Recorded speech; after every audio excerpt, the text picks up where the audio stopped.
আসসালামু আলাইকুম সবাইকে। সবাই কেমন আছেন? এই তো আমি ছাদে চলে আসলাম কবুতরকে খাবার দেওয়ার জন্য। আমার কবুতরগুলো আজকে খাবার দিতে দেরি হয়ে গেছে, এই জন্য তাড়াতাড়ি চলে আসছি। ওদের খাবার দিয়ে পানিগুলো চেঞ্জ করে দিয়ে যাব। আর একটু ওদের পানি ছেড়ে দিলে ওরা বালতিতে সুন্দর করে গোসল করে, এই জন্য একটু বালতিতে পানি ভরে রেখে যাব। এই যে দেখেন, খাবার খাওয়ার জন্য অস্থির, এই জন্য আমি তাড়াতাড়ি ছাদে চলে আসছি ওদের খাবার দেওয়ার জন্য। কেউ এখানে খাবে, কেউ হাতে খাবে, হাজার নিচে খাবার থাক তারপরেও হাতে থেকে খাবার খেতে আসবে। যত দিবেন ওরা অতই খাবে, ওদের কোনো মানা নেই। আমাকে তো ভয় পায় না, সেজন্য কাছে এসে হাতের মধ্যে খাবার খায়। মজা করেই খাবার খাচ্ছি। আচ্ছা, যে আমি হাতে নিয়ে এখানে দাঁড়িয়ে থাকবো, এখানেও চলে আসবে খাবার খেতে।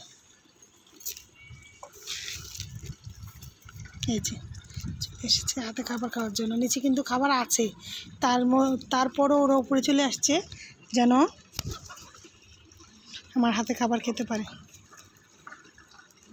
এই দেখেন, নিচে কিন্তু খাবার আছে, তারপরও আমার হাতে ওদের খাবার খেতে ভালো লাগে।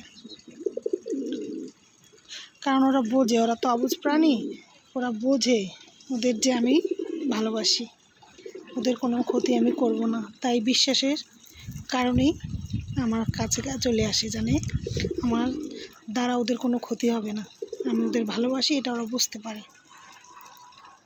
এই জন্য আমি চলে আসলেই খাবার দে বা না দে, আমার চারিদিকে ওরা ঘোরাঘুরি করবে, আমার কাছে আসবে। এইভাবেই ছাদে আসলে আমার সময় কাটে, ভালো লাগে ওদের সাথে সময় কাটানো। আজকে অনেক রোদ উঠেছে আকাশে, রোদে মনে হয় শীত তো শেষ, একটু গরম লাগা শুরু হয়েছে। ওয়েদারটা ভালোই লাগছে, খুব বেশি গরম না।